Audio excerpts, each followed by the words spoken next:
नमस्कार। आप सभी लोग आ चुके होंगे और आज हमारी काफ़ी समय बाद क्लासेस आपके सामने पढ़ रही हैं। क्योंकि जो बच्चे हैं उनको पता है कि कुछ शारीरिक असमर्थता के कारण हम क्लास नहीं ले पाए और अब कल से स्टार्ट हुआ है क्लास का फिर से काउंटडाउन। प्रयास जारी रहेगा। हालांकि हमने ऑफलाइन बच्चों को जो टॉपिक संबंधित हमने सीटें प्रोवाइड करा दी थी और उस टॉपिक पे हमको डिस्कस करना था और अभी आपकी करंट क्लास नहीं स्टार्ट हो रही, वो भी कल से स्टार्ट हो जाएगी आपकी। और इसके बाद अभी देखिए इस पर ध्यान ना दीजिएगा, ज्वालामुखी का चित्र बना हुआ है, लेकिन जो टॉपिक है आपका महासागरीय जलधाराएं आपका लिखा हुआ है, इसमें थोड़ा सा कुछ प्रॉब्लम है। जो भी है आप सभी लोग आइए और अपने कॉपी पेन उठा लीजिए। जो आपको सीट दी गई है जलधाराओं के लगभग 60 क्वेश्चंस हैं, उसमें से हम आपको कुछ कॉन्सेप्ट बताएंगे और इसके बाद सीधे हम क्वेश्चन पर डिस्कस करेंगे। आंसर की आपके पास बाकी जो भी चीज़ें हैं उसको कल तक हम प्रोवाइड करा देंगे। तो आप लोग आज हम कॉन्सेप्ट कराएंगे, उसके 10 क्वेश्चंस कराएंगे और बाकी उसके आंसर की आपके पास पहुंच जाएगी और आप अपने मन से प्रयास करेंगे। उसके बाद उन क्वेश्चनों को हम फिर से सॉल्व कराएंगे जो बचे हुए क्वेश्चंस। और कल जितने बच्चे हैं जिनके पास सीटें अभी नहीं मिली हैं, कल वो इसकी सीटें हमसे ले लेंगे। सभी लोग जो हमसे बच्चे जो दूर बैठे हुए बच्चे झांसी में हैं या फिर और भी कहीं स्थान पे, आप सब लोग परेशान मत होइए। हम प्रयास करेंगे कि हम रेगुलर रहें और ज़्यादा से ज़्यादा आपको क्लासेस प्रोवाइड की जाएं। अभी धीरे धीरे सब जैसे स्टार्ट हुआ था वैसे ही रहेगा। ठीक, कुछ समस्याएं आती हैं, उस समस्याओं को दरकिनार करते हुए हम लोग आगे बढ़ेंगे। बहुत अच्छा आपका सहयोग मिल रहा है। थोड़ा सा हमारा सहयोग कमज़ोर पड़ा है, लेकिन आप परेशान मत होइए। आपके भैया या पूरी टीम आपके साथ वैसे ही लगेगी जैसे लगी थी। आज टॉपिक है महासागरीय जलधाराएं और इससे आपको पता है कि ये प्रश्न 100% पूछे जाते हैं और अगर आपने इसको अच्छे से नहीं पढ़ा तो ये प्रश्न फिर आपको बहुत ज़्यादा डिफ़िकल्ट भी लगते हैं। अगर आपने केवल रट के पहुँच गए तो भी प्रॉब्लम है, आप कहाँ तक रटोगे। ठीक है, आज का जो इस वर्तमान में जितने भी पेपर बन रहे हैं वो रटने का नाम नहीं रह गया, कॉन्सेप्ट का ही खेल रह गया है। देखो बेटा, एक चीज़ समझो कि इतनी सारी जलधाराएं आपको पढ़नी होती हैं, ये वो कई लोग तो कोड भी देते हैं। कोड तो हमने भी स्वयं दिया, हम कोड पे बिलीव नहीं करते। कोड अगर आपने कॉन्सेप्ट क्लियर कर लिया तो हमसे अच्छा कोड आप बना लेंगे। तो यहाँ पर एक चीज़ देखिए कि बेटा पानी तो वही है ना। अगर आपके गोलार्ध पे, ठीक है ना, अगर 70% भाग पे लगभग पानी है तो भाई सीधी सी बात है पानी तो यही है। अब ऐसा थोड़ी ना है कि पानी, बस उसका स्वरूप चेंज हो रहा है। आप देखते हैं कि ठंडियों में पानी आपको गर्म लगता है, गर्मियों में आपको पानी ठंडा लगता है जब सुबह नल से आता है। तो क्या पानी चेंज हो रहा? पानी नहीं चेंज हो रहा, ये वातावरण का असर हो रहा है ना। ऐसा थोड़ी नहीं कि पृथ्वी के नीचे हीटर लगा दिया गया है या फिर फ्रिज लगा दी गई है जो आपके पानी को चेंज करेगा। इसका मतलब पानी वही है, बस इसका प्रभाव चेंज हो रहा है। वही प्रभाव आपके जलधाराओं के रूप में सामने आ रही है। अब बात यहाँ पर कुछ चीज़ों की होती कि आखिर धारा क्या होती है। ये छोटी छोटी चीज़ों के आपको परिभाषाएं पता होनी चाहिए। अगर परिभाषाएं नहीं, डायरेक्ट आपने लिखना चालू कर दिया ठंडी जलधारा, ये गर्म जलधारा, ये इस महासागर में, ये उस महासागर में, तो फिर ये मान के चलिए कि कुछ दिन बाद जब पेपर में आता तो गोली हो जाता है मामला। और इसके बाद बात आएगी लहर क्या होती है।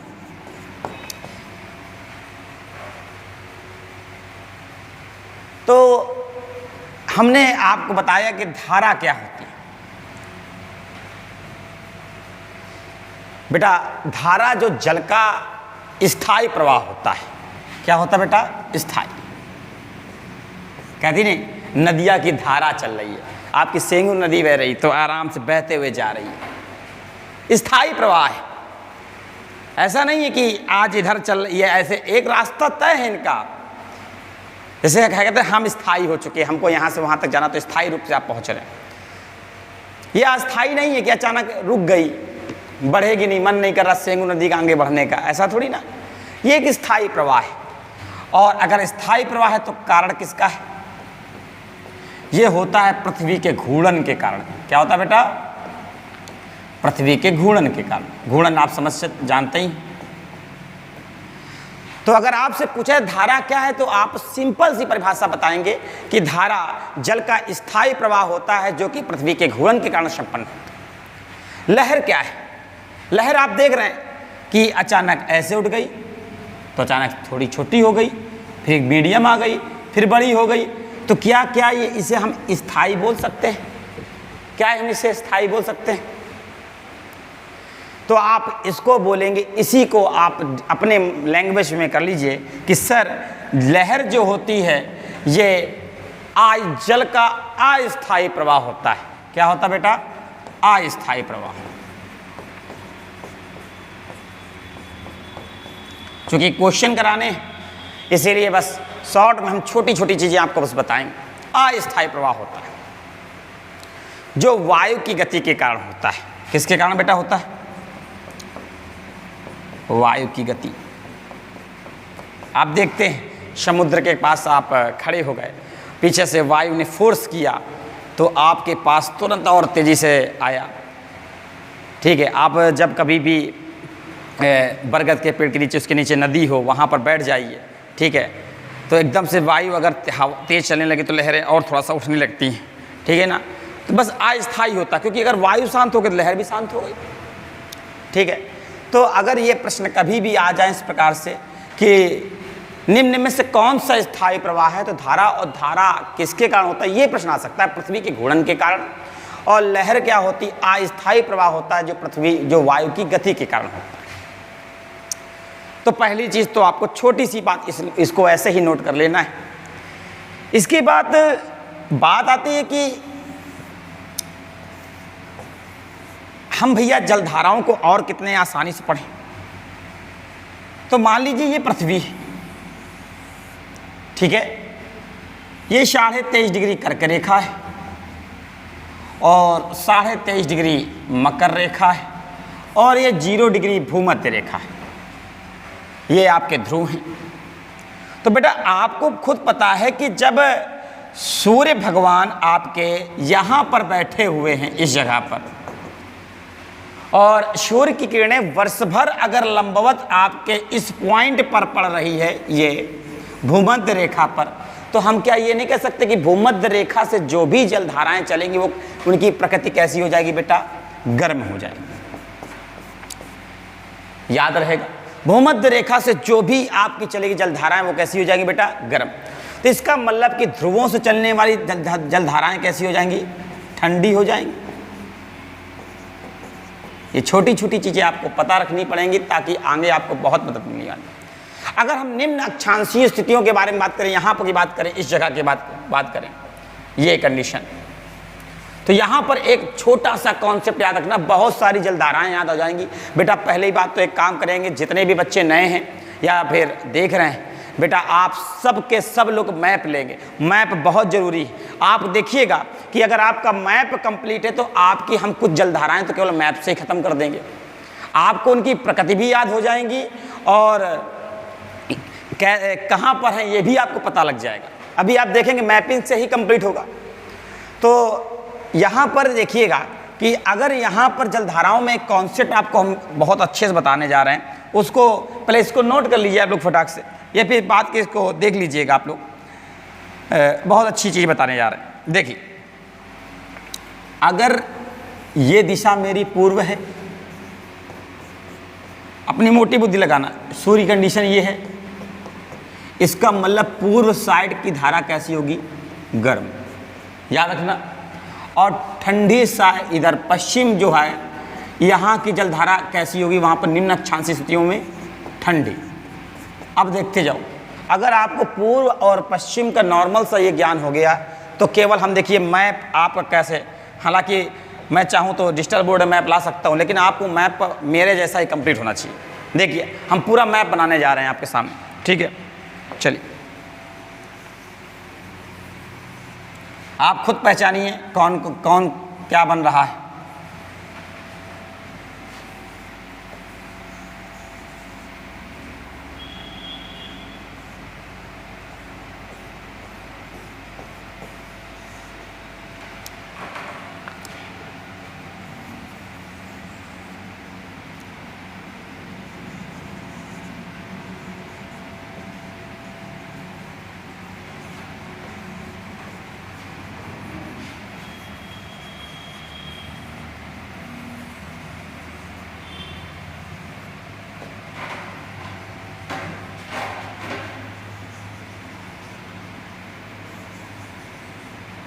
ठीक, चलिए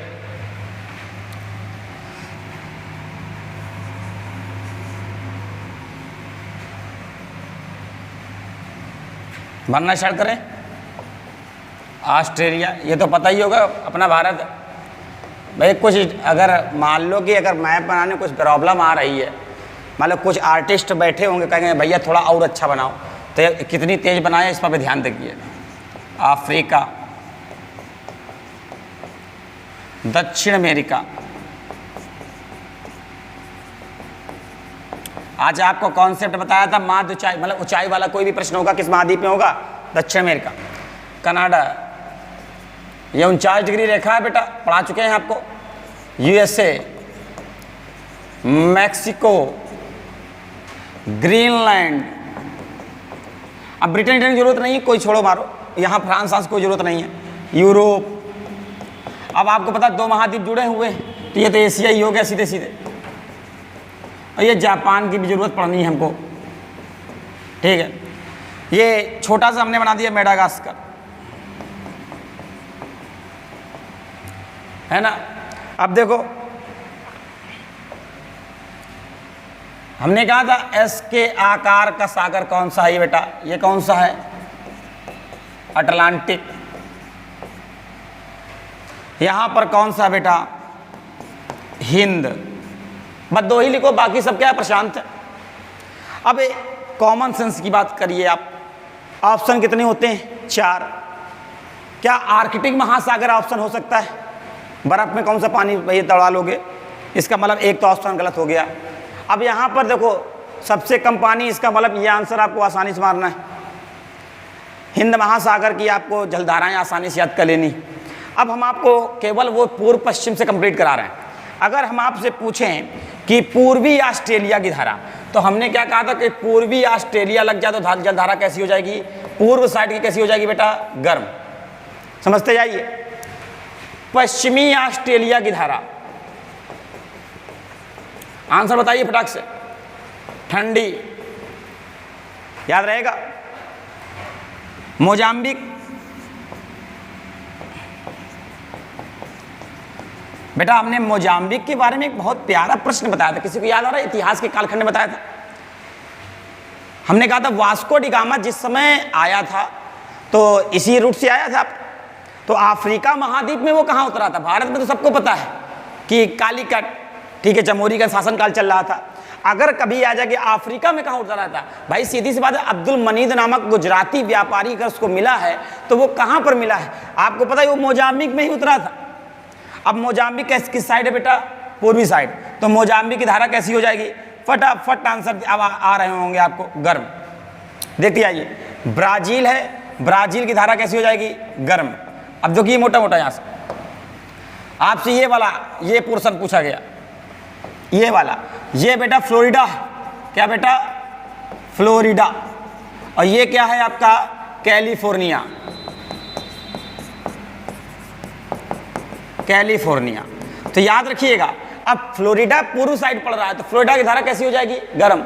और कैलिफोर्निया की धारा कैसी हो जाएगी? ठंडी। ये कौन सी महासागर में पड़ रहा है? अटलांटिक। ये किस में पड़ रहा है? प्रशांत। इतनी बात सबको समझ में आई। अगर आपको पूर्व पश्चिम और देशों का क्रम याद है तो बहुत सारे क्वेश्चन आपके हो सकते हैं। अब जैसे आपसे पूछा गया क्यूरोसिवो की धारा, बेटा क्यूरोसिवो की धारा जिसे जापान की काली जल धारा हम कहते हैं, ठीक है, तो ये पूर्व साइड यहाँ पर आ रही है प्रशांत महासागर में, तो पूर्व साइड धारा कैसी हो जाएगी? गर्म नहीं हो जाएगी। तो आप एक चीज देखिए कि अगर आपको चित्र के माध्यम से, मैपिंग के माध्यम से प्रश्न कराए जाते हैं, तो आपके बाएं हाथ का खेल है।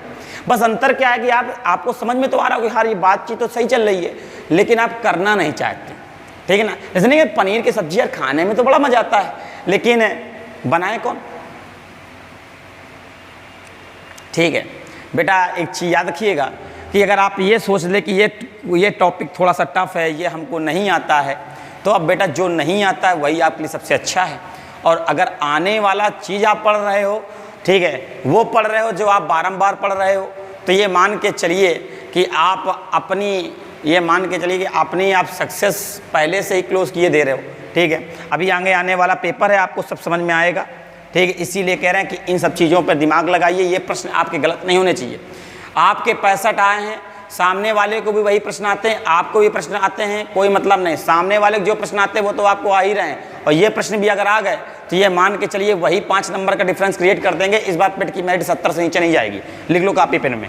पहली बार केवल वो पिक्चर दिखाया है यूपी त्रिपल ने, इस बार फिल्म बाकी है। चलो, तो इस प्रकार से चलेंगे हम लोग। बताने को हमने आपको इसमें भी बहुत अच्छा बताया है, लालीना इफेक्ट, एल नीनो इफेक्ट। जितने बच्चे हमारे पुखराया के हैं, आज उनके लिए HW ये है कि आप लोग लालीना और एल नीनो इफेक्ट, जिसके कारण मानसून हमारा विलंबित भी होता है और एक के कारण मानसून अच्छी वर्षा होती है। आखिर ये कैसे बता देते हैं ये वैज्ञानिक? इनके पास भी कुछ ना कुछ तो ऐसा होगा ना। तो इसका कारण ये है कि जो हमने आपको ये इफेक्ट पढ़ाए हैं, लालीना और एल नीनो, आपको दोनों इफेक्ट पढ़ाए हैं। पेरू के तट ध्यान आ रहा होगा, हम्बोल्ट की जलधारा ध्यान आ रही होगी। आपको इसको रिवीजन करके आना है। कल मैं एक एक बच्चे से पूछूंगा किसके कारण मानसून आता है और किसके कारण जल्दी आता है और किसके कारण लेट आता है, ठीक है। इतना हमने आपको कॉन्सेप्ट बताया, हालांकि बहुत कॉन्सेप्ट है, उस पर नहीं, हम सीधे प्रश्नों पे आते हैं और प्रश्नों को आप लोग करना है। एक चीज़ आपको बता दें, कभी कभी आता भारी पानी, हल्का पानी, ये सब, तो इसमें ज़्यादा दिमाग लगाने की जरूरत नहीं है। अगर पानी उबाल दोगे तो उसका याद रखिए वो हल्का हो जाएगा। इसका मतलब गर्म पानी, जितना ज़्यादा गर्म पानी होगा वो धारा उतनी ही हल्की होगी, और जितनी हल्की होगी वो उतनी ही तेज बहेगी। पंकज सर को दौड़ा दो, ठीक है, और एक 55 जो पतला व्यक्ति हो एकदम टिटीरी टाइप का, उसको दौड़ा दो, तो पंकज सर से अच्छा वो दौड़ लेगा। आपको पता नहीं है, एकदम स्लिम बॉडी। वो कभी मोटे इंसान को दौड़ते हो देखे हो क्या? अभी हमको अपवाद ना बताने लगना, ये हम जनरली प्रश्न पूछ रहे हैं, ठीक है ना। तो वास्तव में जो फिट होता है वो ज़्यादा अच्छा धावक होता है, ठीक है ना। गैंडा और चीता में अगर दौड़ाओगे तो तेज चीता ही दौड़ेगा, गैंडा नहीं दौड़ पाएगा, ठीक है ना। तो याद रखिएगा। भैया कोई अपने आप को गैंडा ना समझ ले, ठीक है। चलिए, तो हम लोग चलते हैं आज के प्रश्नों पर, और आप लोग बेटा पहले से प्रश्न देंगे। हम चाहें कि आपकी गलत हो, यहाँ जितने मन हो उतना गलत कर लो, लेकिन बाद के आपके प्रश्न सही होने चाहिए। इस चीज़ को आप ऐसे ही बनाएंगे घर में 1-2 बार, मैपिंग बहुत अच्छी होनी चाहिए आपकी, ठीक है ना। चलिए, हमसे भी अच्छा बनाओ बेटा। गुरु को तब ज़्यादा मजा आती है जब उसका शिष्य उससे बेहतर हो जाए। चलिए, पहला प्रश्न देखिए। पहला प्रश्न देखिए क्या आ रहा है कि विश्व की सबसे तेज बहने वाली जलधारा। अभी हमने क्या बोला है कि तेज कौन बहेगा? जो सबसे ज्यादा गर्म होगी। और सबसे ज्यादा गर्म कौन सी है? गल्फ स्ट्रीम, सीधे नाम ही है गल्फ स्ट्रीम। याद आ रहा है? हमने लैब्राडोर, ये सब ठंडी जलधाराएं हैं बेटा, ठीक है। आपको गर्म जलधाराओं में छाटना था, ठीक है। बाकी हमने आपको सारा बताया है। लैब्राडोर की धारा, लैब्राडोर सागर भी है आपका, ठीक है। क्यूराइल की प्रशांत महासागर में आती है सब, ठीक है। तो विश्व की सबसे तेज बहने वाली महासागरीय जलधारा कौन सी है? बेटा नोट कर लो, जो पढ़ भी रहे होंगे, जलधारा पढ़े भी होंगे, उनको अपने क्वेश्चन मिला लेना पिछली बार से। पंकज सर हर बार आपके लिए नए प्रश्न लाते हैं, और ये मत सोचो कि अभी आपने सब कुछ पढ़ लिया है, बहुत कुछ मिलेगा आपको। चलिए, अगला प्रश्न देखिए। निम्नलिखित में से कौन सी महासागरीय जलधारा यूरोप का गर्म कंबल के नाम से, देखिए लैंग्वेज चेंज कर दी, यूरोप का गर्म कंबल बेल रहे हैं। इसका मतलब कि अटलांटिक महासागर की धारा बात कर रहे हैं। गर्म जलधारा कौन सी बात कर रहे हैं, वही बात आ गई। इसी का लैंग्वेज चेंज कर दी, और इसका आंसर क्या हो जाएगा बेटा? गल्फ स्ट्रीम की जलधारा। दूसरे का भी आंसर आपका क्या हो जाएगा? गल्फ स्ट्रीम की जलधारा। चलिए, अगला प्रश्न देखते हैं। अगला प्रश्न क्या बोल रहा है? निम्नलिखित में से किस जलधारा को क्रिसमस के बच्चों की जलधारा कहा जाता है? बहुत अच्छा प्रश्न बेटा, बहुत अच्छा प्रश्न। ठीक, इसका आंसर है अल नीनो की जलधारा। फटाफट इसको लिखिए और हमारे बच्चे अल नीनो और ला नीना में थोड़ा सा अंतर जरा हमको बताएंगे, और आपके लिए समय मात्र हम 1 मिनट के देते हैं। फटाक से इसका आंसर निकालिए बहुत तेजी से। अल नीनो और ला नीना के बारे में हमको तुरंत बताइए।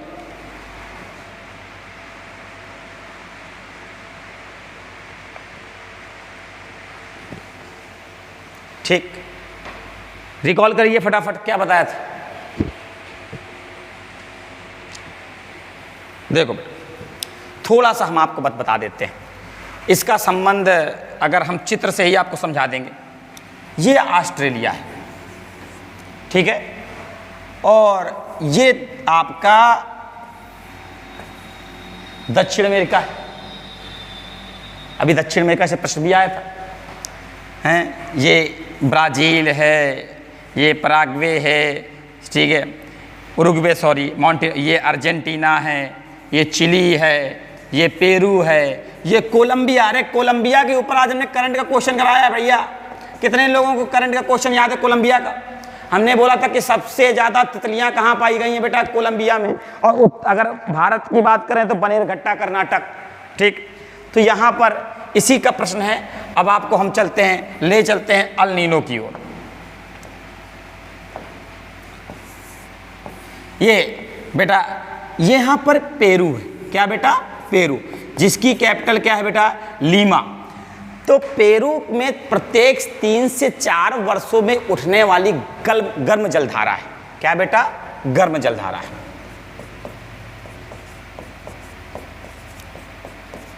कितने वर्षों में उठती है? 3 से 4 वर्षों में। और इसका नाम क्या है? El Nino. अब एल नीनो जब गर्म जलधारा यहाँ पर उठेगी तो आज यहाँ पर थोड़ा सा भारत को बना लीजिए अब ऊपर। अब देखिए, अगर यहाँ पर गर्मी है तो क्या वायुदाब कैसा होगा? निम्न।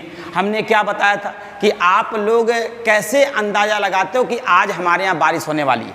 हम लोग चिल्लाते नहीं, अरे यार आज उमस बहुत है, शाम तक आंधी होगी, ये तो पानी आएगा, ऐसे तो बताते हैं, ठीक है ना? तो ये कब होता है? जब मानसून का समय होता है। तो यहाँ पर देखिएगा, अगर ये बताइए गर्मी यहाँ पर भी है और गर्मी 0 डिग्री के आसपास भी है।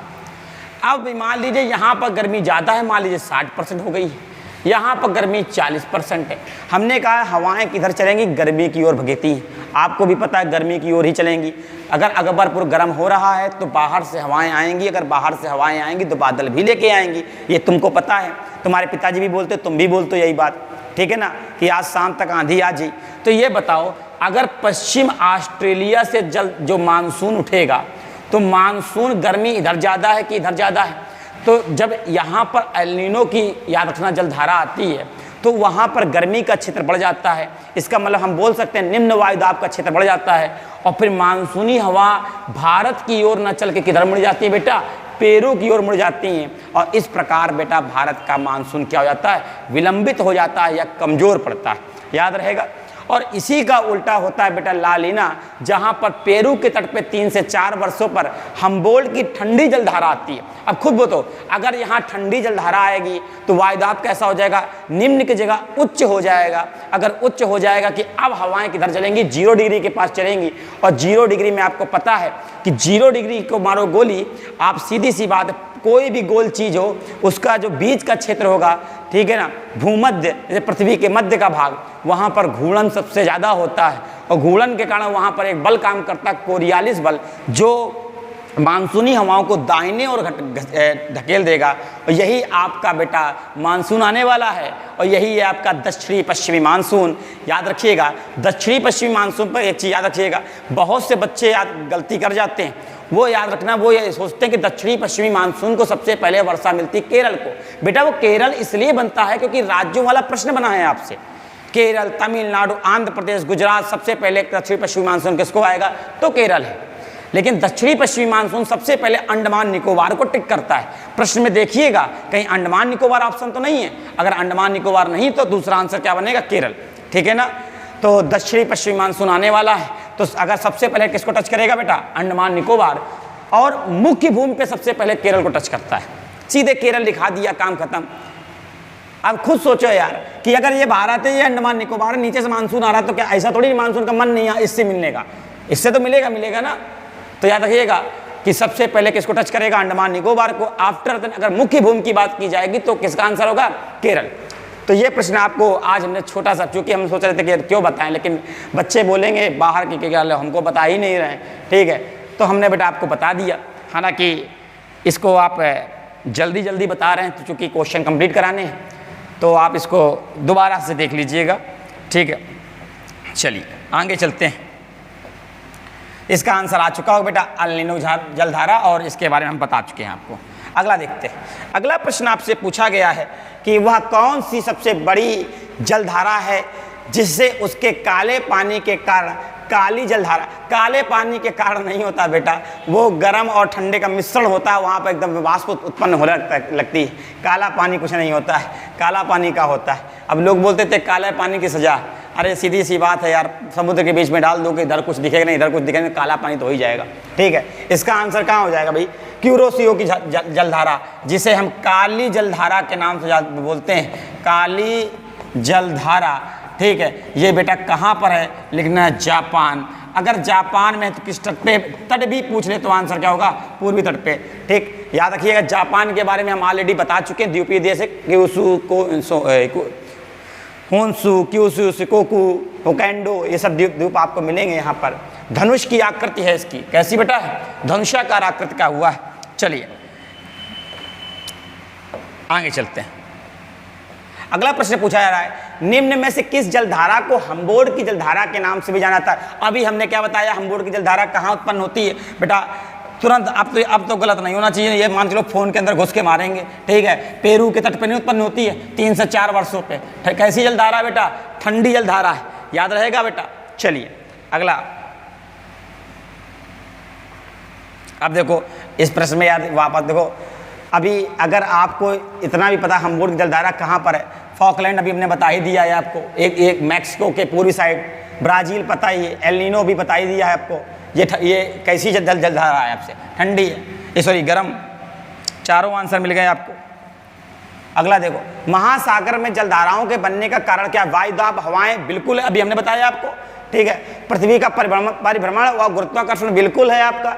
जब कभी भी दो आपको कन्फर्म हो जाएं और उपयुक्त सभी हो तो वहां पर ज़्यादा याद रखना, ज्ञानवान बनने की जरूरत नहीं, सीधे उठा के आंसर मानो, उपयुक्त सभी है, ठीक है ना।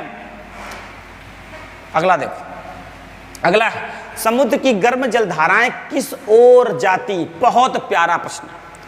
समुद्र की जलधाराएं किस ओर जाती? भाई सीधी सी बात, जहां वाष्पीकरण ना हो रहा हो, जहां पर वाष्पीकरण ना हो रहा हो वहीं पर जाएगा, क्योंकि वहां पर क्या होता है, अगर वाष्पीकरण नहीं हो रहा होगा तो वहां की बर्फ पिघलने लगेगी, ठीक है। आंसर क्या होगा? ध्रुवों की ओर जाएगा। कहां जाएगा? ध्रुवों की ओर जाएगा। बहुत प्यारा प्रश्न, इसको तुरंत नोट करो, ये क्वेश्चन हम करा भी चुके हैं, ठीक है।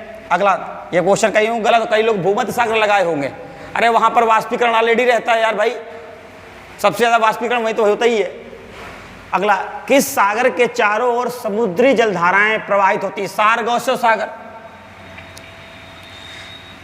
बहुत अच्छा प्रश्न बनाया है प्रभात जी ने, बहुत अच्छा, धन्यवाद बोलेंगे यार। देखो अब बहुत इस समय हम लोग जो कर रहे हैं मेहनत अपनी जगह, लेकिन बंदा बहुत ज़्यादा मेहनत कर रहा है, और आपको प्रॉपरली देखिए सीट का एकदम वो मिला, कहते नहीं कि अब एकदम सीट का बौछार हो गई है आपके ऊपर, और सीट में भी ऐसे क्वेश्चन है कि आपको मजा आएगी कि हाँ ये क्वेश्चन है जो दिमाग हिला देते हैं, और ये क्वेश्चन है जो 4-4 आंसर देते हैं आपको, ठीक है बेटा। इस प्रकार के अगर सीटें पहले मिली तो बता दियो, ठीक है। सारगोशो सागर, सीटें बस तुम्हारे लिए आ रही हैं, दम लगाओ, मेहनत करो, ठीक है। बढ़िया बढ़िया क्वेश्चन मिलेंगे। 60 क्वेश्चन जलधाराओं के हमने आपको दिए, आज 10 से करा रहे हैं, बाकी कल करके लाओगे तुरंत आंसर दे देंगे वहीं पर, ठीक। किस सागर के चारों ओर समुद्री जलधाराएं प्रवाहित होती हैं? सारगोशो में घास पाई जाती है, आपको पता है कि चलने में दिक्कत होती है, ठीक। चलिए अगला देखिए, निम्नलिखित कौन सी जलधाराएं दक्षिणी गोलार्ध में बहती है? अरे यार बहुत सरल क्वेश्चन बना दिया इन्होंने, चलो कोनो बात नहीं। अभी तुमने दक्षिणी गोलार्ध देखा, पेरू दक्षिणी गोलार्ध में तो आ रहा है, इसका मतलब हम्बोल्ड्ट की जलधारा होगी,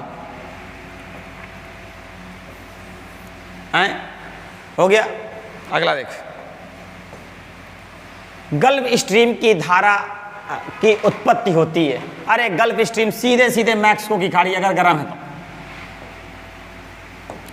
कहां पर? मैक्सिको की खाड़ी। ये भी प्रश्न बनाया गया प्रश्न, ऐसा नहीं कि बहुत सरल प्रश्न है, ठीक है। जो बच्चे अभी हमसे धाराएं नहीं पढ़े उनके ये मान के चलिए उनको समझ में आ रहा होगा। बाकी ये प्रश्न बनाया गया गल्फ स्ट्रीम की धारा किसमें उत्पन्न होती है? मैक्सिको खाड़ी, जो कि विश्व की सबसे गर्म खाड़ी है, जहाँ पर टॉर्नेडो नामक विश्व का सबसे खतरनाक चक्रवात भी आता है। और मैक्सिको चांदी के लिए भी फेमस है। किसके लिए फेमस है? चांदी के लिए। और कुछ? ठीक, चलिए। तो ये आज के आपको 10 प्रश्न रहे बेटा, ठीक है। और आपके जो बाकी प्रश्न हैं वो भी आपको जल्दी से करा दिए जाएंगे। कल या परसों से आपकी करंट की क्लास चालू हो जाएगी। कॉपी उठा लीजिए, लिखना स्टार्ट कर दीजिए। समय नहीं है, व्यर्थ की चीज़ों पर समय गंवाने से अच्छा है अपनी चीज़ों पर करो, कौनो हेल्प ना करिए। एक चीज़ याद रखना, ठीक है, सब तसल्ली देंगे आपको। और जे हमारा जो पर्सनल मानना है, ठीक है ना, ज़्यादा बेटा इधर उधर के चक्कर में ना पड़ो, चुपचाप केवल अपने काम से मतलब रखो, ठीक है। तसल्ली देने के लिए यहाँ पर आ जाएंगे, जिस दिन कुछ सक्सेस ना हुआ सब छोड़ के चले जाएंगे, ठीक है। चलो चुपचाप अपना तैयारी करिए। जय हिंद, जय भारत। कल क्लास में मिलते हैं, चलिए।